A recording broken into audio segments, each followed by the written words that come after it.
What's going on? My name is Terminus, and today we're going to do a little bit something different. This is going to be a review for Spice and Wolf episode 1.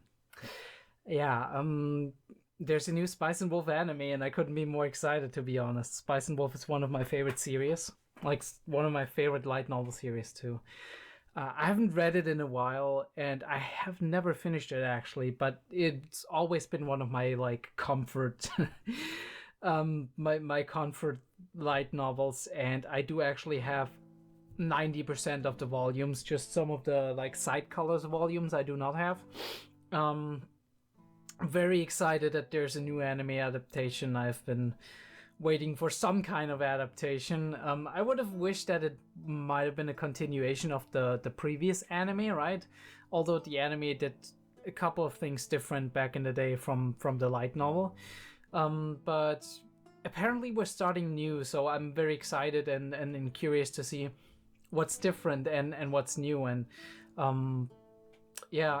how which parts of the light novel for light novel adaptations. I always feel like you can be a little bit more excited because there are parts of the light novel that are always going to be cut out, especially in a series with like Spice and Wolf that is not as much based on hinges on every single word that is being said and every single thing that happens, but more captures a general feeling and emotional story and relationships and an interesting mercantile system, and tries to get them into a story, so you can always kind of pick and choose your favorite excerpts from the light novel to adapt, and when you have to cut stuff, you cut the stuff that you think is the least significant. And obviously angles, animation is all going to be different, and I did hear that Kevin Penkin is my boy Kevin Penkin is back on the musical soundtrack. That will be a very interesting experience for sure, that he can kind of go into something different again after Made in Abyss, which was his most prolific work and also probably one of the best soundtracks of all anime that I have seen personally. It is gonna be interesting to see what he's gonna do here, because I've only, I think, heard, or at least only consciously heard, one of his other works, which was Tower of God. And while I absolutely loved the main theme of Tower of God and one or two of the leading themes that were going on, there was a couple of tracks in Tower of God that were Kevin Penkin made that I was really not a big fan of. So I am very curious to see what he's gonna whip out here and how this is gonna be. But yeah, this is gonna be a review. Obviously this here is a little intro telling you what to expect, right? This is a review. There will be a reaction as well, a timer reaction, which will be on my Patreon for all my patrons, like all patrons, by the way, not like specific tiers. All patrons will get that timer reaction. I'm not gonna promise to do that every week. I'm not gonna promise to do that regularly.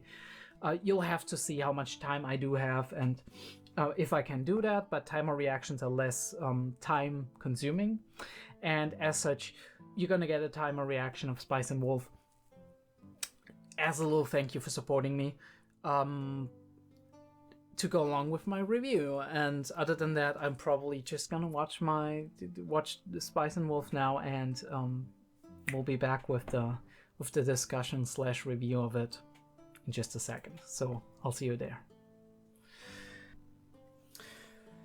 Oh boy, I misremembered a lot actually. I mean, that's just how it is when you. It's been like years since I read this volume 1, Spice and Wolf, and since I've seen the TV series back in the day when Tibu was actually reacting to it. Very, very interesting. They really followed script pretty well, and I did misremember a lot. It was actually Ami Koshimizu and Yun Fukuyama who are voicing the roles once again. We do have later characters. We're gonna go into later characters when they come up. But it is very interesting that very nice that we have the same people voicing them, even though they sound different now. Maybe they just gotten a different sound, right? That's your voice acting capabilities. They develop, and then you don't necessarily hear it anymore, or maybe just it's been too long and I haven't listened to it in a while. And it's also, if you read the light novel, obviously you do remember, or you do imagine the voices to be slightly different than they maybe end up being. So we do have the TV series, the old TV series, if we want to take a short look at it, that finished here. Done by Studio Imagine, and the new studio is Passion, or Passione if you want to. I don't know. Interesting. Cool. It was a weird experience because on the one hand I had many scenes where I was like, this is amazing. And then there had some tidbits in there that I didn't necessarily like all that much. I think I don't need to speed through or to go through it piece by piece. We just we look at a couple of shots. We see some cool stuff. I didn't expect him to start with this. I didn't like. Okay, so for everybody who doesn't know, this is a finished series, and this seems to me, this is actually basically a telling from the future, right? Holo tells this story. And we're going back. We're going all the way back, and we do not see the faces completely, of course, but I do love the work here, right? Her slowly moving her hand over the cup. Very, very nice attention to detail, especially also with the reflection that you see moving in the whatever she's drinking here, probably wine or something. Right? At the edge, when paganism started to fizzle out, when the church started to take hold, right, and have power in the land. And we're in a northern land. You see Holo and a girl with the same eyes as her, obviously. I don't know why, if I want to handle this. I want to actually be friendly to everybody who is not read the light novel, so I'm going to just look at some of the stuff and we go into a little bit of detail. We're not gonna future predict or tell something that didn't happen yet. I do love this really fizzled out, almost oil painting style picturesque intro that is really beautiful. Some of the musical tracks are nice as well. I do love that. We see Yare here, right here, and I was wrong. It was a guy. I must have merged two storylines of the first season there. This is like a little bit simple animation here, but I don't actually mind it. It almost looks like a picture book, right? You like have some moving pieces and some kind of like special picture book where you do it. Like how the parchment looks. Yeah, I like how the parchment looks. Like the texture it does have. And we do have some glimpses that we don't need to go into, right? Holo merrily eating a pretzel here. And we start out with a soldier, and this is actually, it's a little bit shortened, of course, but it's basically the scene that we've been that I've been reading in the light novel as well. He's explaining what he's doing. The soldier's kind of a little bit young, and he's checking this out, right? If you want to have a piece by piece, I think this is how it starts even, right? We do have a foreword, which is obviously let me just, I don't know if that works or how it's gonna work out, but in this village, when the ripened ears of wheat sway in the breeze, it is said that a wolf runs through them. This is because one can make out the form of a running wolf in the shifting stalks of the wheat fields. When the wind is too strong and the stalks are blown over, it is said that the wolf has trampled them. When the harvest is poor, it is said that the wolf has eaten it. It was a nice turn of phrase, but it has a troublesome aspect that flawed it, she felt. Still, lately it was a popular sort of expression, and there were few remaining who wielded it with the sort of familiarity or awe it had held in the past.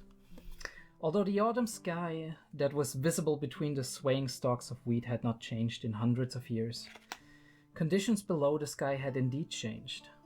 The villagers who tended the wheat, as the years passed, lived for 70 years at the most. Perhaps it would be worse for them to go centuries without changing. Maybe that is why there is no need for them to honor the ancient agreement, she thought. In any case, she knew she no longer had a place here. The mountain that rose in the east caused the clouds over the village to drift mostly north. She thought of her homeland beyond those drifting clouds and sighed. Returning her gaze from the sky to the fields, her eyes fell upon her magnificent tail, which twitched just past her nose. With nothing better to do, she set to grooming it. The autumn sky was high and clear. Harvest time had come again. Many wolves were running through the wheat fields. And this is how we are introduced, right? This is, even with like a piece, a point of view, and a little bit of thought going through her. I think it's a nice touch that they started with Holo. She's telling the story. We didn't get that inner thought, right? But I'm pretty sure that if we follow the story, we get the sentiment. We already got it a little bit here, right? She's saying like, with the church around, they don't need it anymore. We do have like the piece for piece dialogue line right here, which I actually originally wanted to read, but I think the other one was really cool. I don't know if I want to read that as well. Maybe just a little excerpt here. The usual pleasantries concluded, Lawrence managed to leave the village just around 5 o'clock. The sun was just beginning its climb when he left, and it was midday by the time he descended from the mountains and entered the plains. The weather was good, there was no wind. It was a perfect day for dozing in the wagon as he crossed the plains. It seemed absurd that only recently he had felt the chill of the approaching winter. This was Lawrence's 7th year as a traveling merchant, and his 25th since birth. He gave a huge yawn in the driver's box. There were few grasses or trees of any notable height, so he had an expansive view. At the very edge of the field of vision, he could see a monastery that had been built some years earlier. He didn't know what young noble was cloistered in the remote location. The masonry of the building was magnificent, and unbelievably it even had an iron gate. Lawrence seemed to remember that roughly 20 monks lived here, attended to by a similar number of manservants. When the monastery had first been built, Lawrence had anticipated fresh clientele. The monks were somehow able to secure supplies without employing independent merchants, though, so his dreams were fleeting. Admittedly, the monks lived simply, tilling their fields, so trade with them would not be especially profitable. There was another problem in that they would probably solicit donations and leave their bills unpaid. As far as simple trade went, they were worse partners than out-and-out thieves. Still, there were times when trade with them was convenient. Thus Lawrence looked in the direction of the monastery with some small regret, but then his eyes narrowed. From the direction of the monastery, someone was waving at him. We'll jump a little bit of a passage. He kind of comes closer and he sees that it is actually a knight, ? He at first dismissed the idea as ridiculous, but as he drew nearer he saw that it was unmistakably a knight. The grey clothing was in fact silver armor. You there, what's your business here? The distance between them was still too far for conversation, which is why the knight yelled. He apparently felt no need to introduce himself, as if his position were obvious. I am Lawrence, the traveling merchant. Do you require my service? The monastery was now directly in front of him. He was close enough to count the number of servants working in the fields to the south. He also noted that the knight in front of him was not alone. There was another one past the monastery, perhaps standing guard. A merchant? There's no town in the direction you came from, merchant, said the knight haughtily, sticking out his chest as if to display the golden cross that was engraved there. But the mantle draped over his shoulders was grey, indicating a knight of low rank. His blonde hair looked freshly cut, and his body did not look as if it had been through many battles. So his pride most likely came from being a new knight.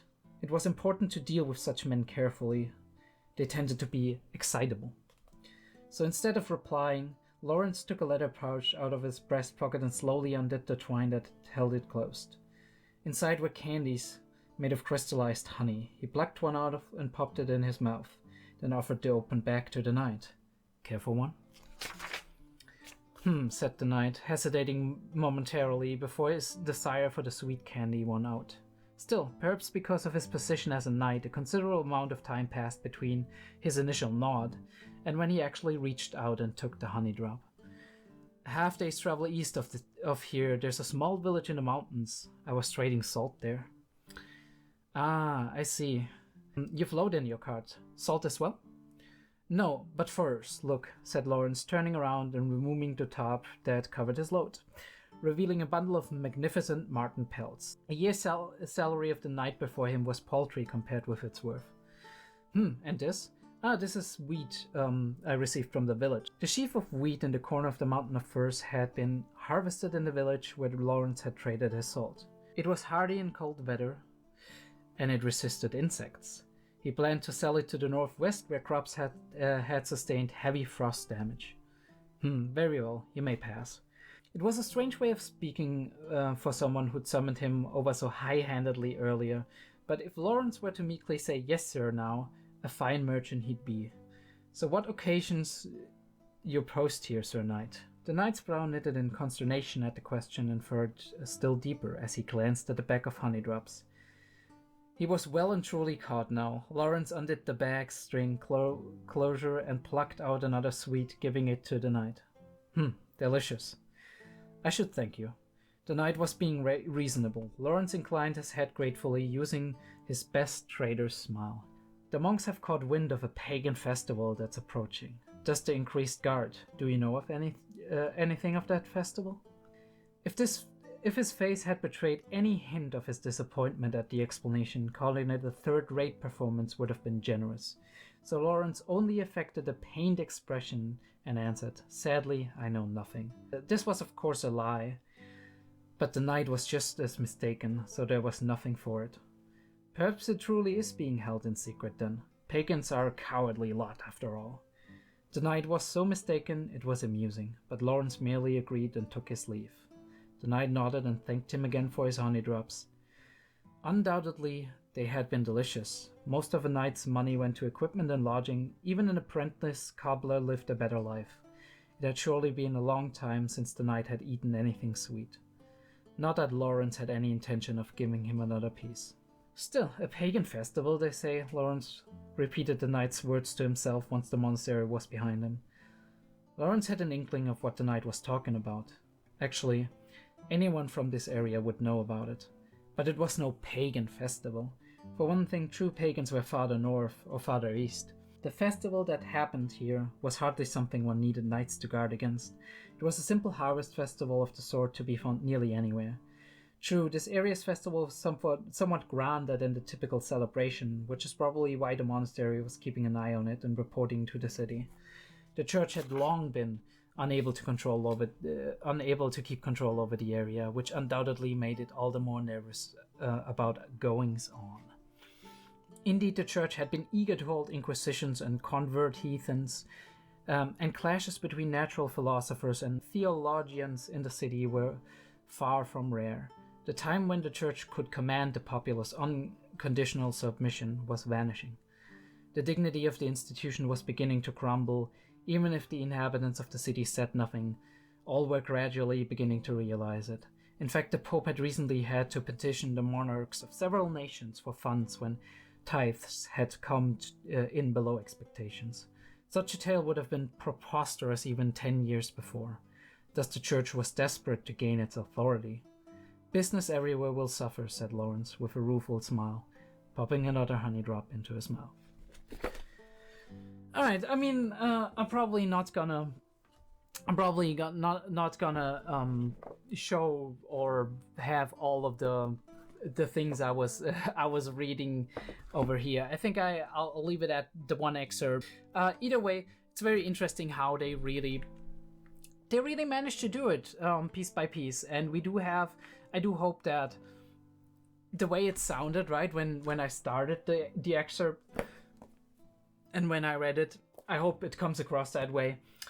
This is a series that, much like 𝔸𝕬𝕤 maybe, is very much a mood, right? It's about the travel, right, and what experiences you make during it. It's not about, at least not always, about action and conflict and fighting. It has a lot of heart and emotion, but also a lot of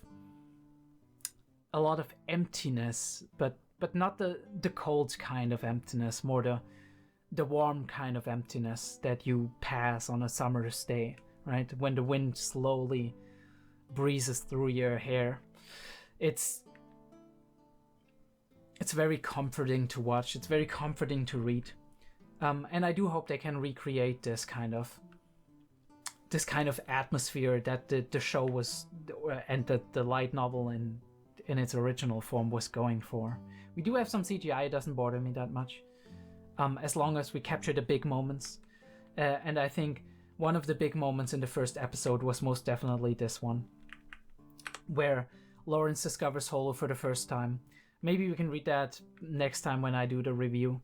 I did really like that. The color grading was great. It was almost shot for shot what the old anime did as well. Not the dialogue lines as much, not completely, but we do have this very slow approaching and prodding.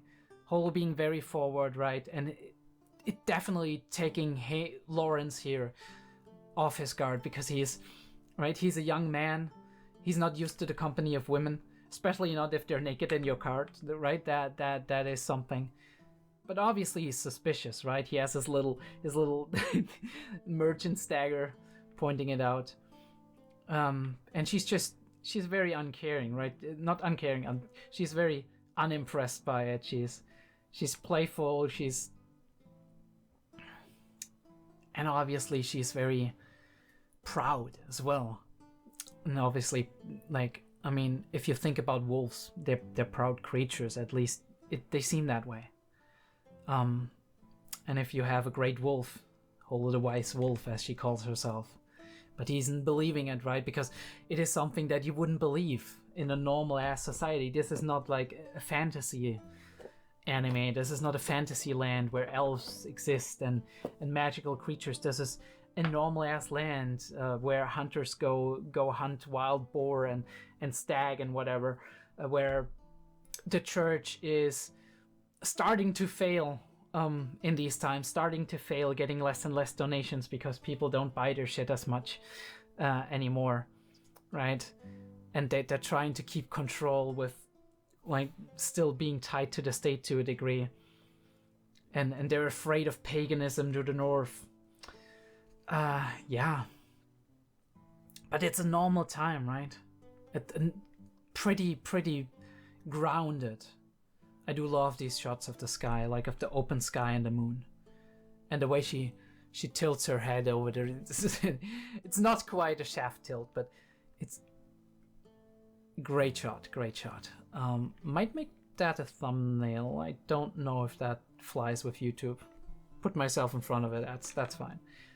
But yeah, she has to convince him, and she's hesitant because most people she's done that to were afraid, and not only is it a problem because people are gonna run away and not trust her and whatever, and be terrified out of their mind. It's also, and not help her, but also I think it hurts you a little bit on the inside, right?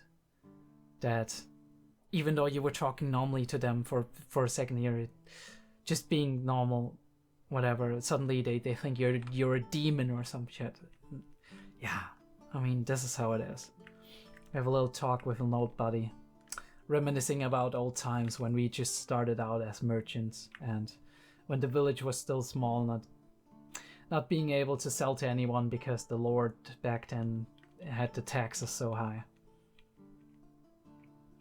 And how they don't need Holo anymore, right? Because now they have all this tech, and the way they set up the fields, they were taught all of that, and now they're like, we can do it ourselves. We don't need a god that is fickle. But Holo says something that is very true to even today, right? She says, like, the fields can't be, like, the harvest can't be bountiful every single year. There need to be years where it's not, right? because the fields are gonna dry out. They're gonna become fruitless if I don't, right? If it doesn't happen. But humans call it fickleness of nature, right? They're like, damn, why can't we be this productive every time? And we can apply that to a lot of stuff. Humans strive for productiveness, for efficiency, can sometimes go a little bit too far. That we're to the point where we're being inefficient because we just want to keep pushing ourselves harder.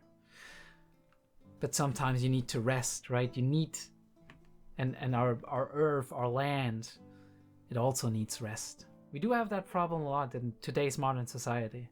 We're using our fields too much, right? We're overusing them. And in the long term, they become less usable. They have less of a harvest.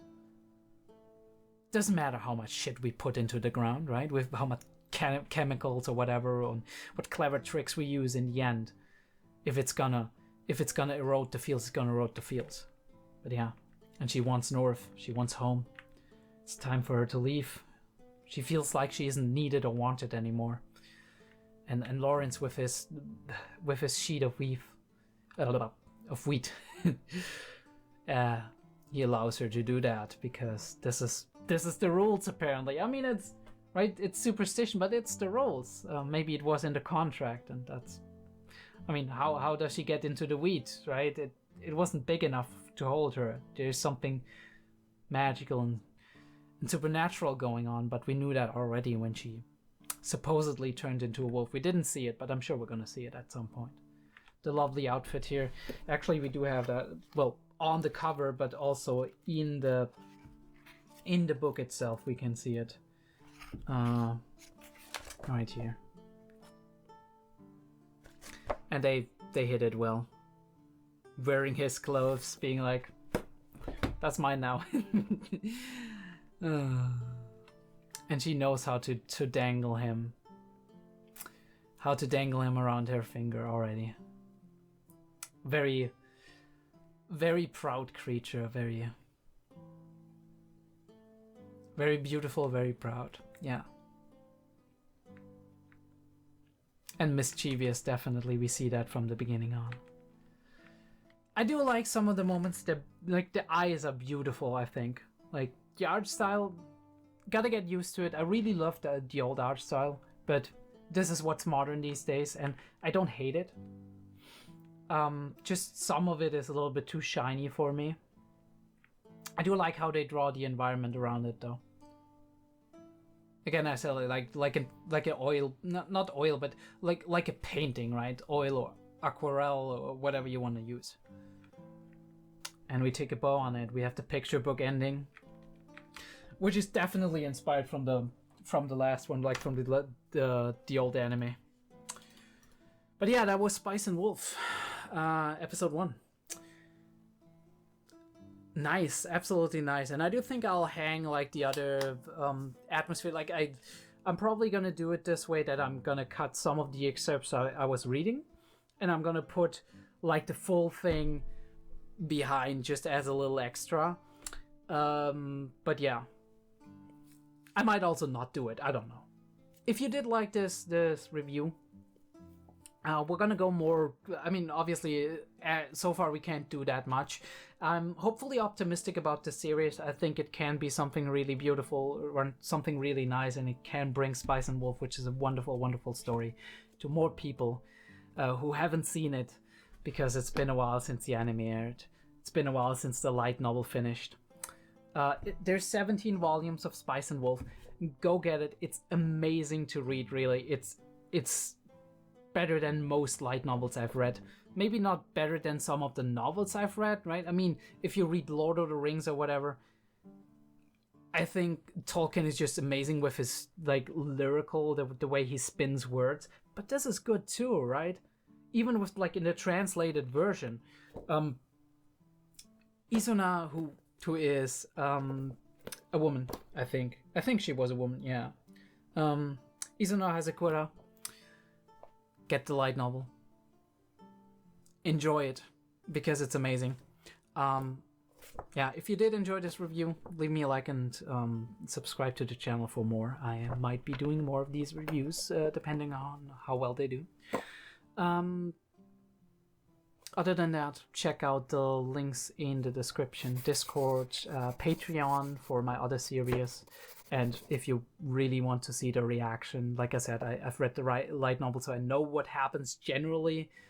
As you have seen this episode, I have forgotten some of it. I mean, you probably haven't seen it because you haven't seen the reaction, but I've forgotten some of it, and misremembered others of it. So definitely gonna be somewhat of a fresh experience for me, but obviously I know the broad strokes of the story. I will be able to tell like if there's a big twist, but Spice and Wolf is not the story where there's big twists happening, right? It's the kind of story where you're like, where the journey is the important thing, not like the super big twist. I mean, there's a couple of twists here and there, but aside from that, it's more an emotional journey, very comforting journey than anything else. And I'm gonna enjoy it, and if you want to enjoy it and watch it, you can watch it on the Patreon. If you really want to see the reaction, I guess I can get you reactions as well. Just let me know, right? If the reception is enough and everybody's like, hey, I would really love you to react to it, then I'm gonna do a timer reaction here on YouTube without the Patreon stuff. If not, it's a little extra for my patrons, so check that out. But I'll be seeing you in the next video.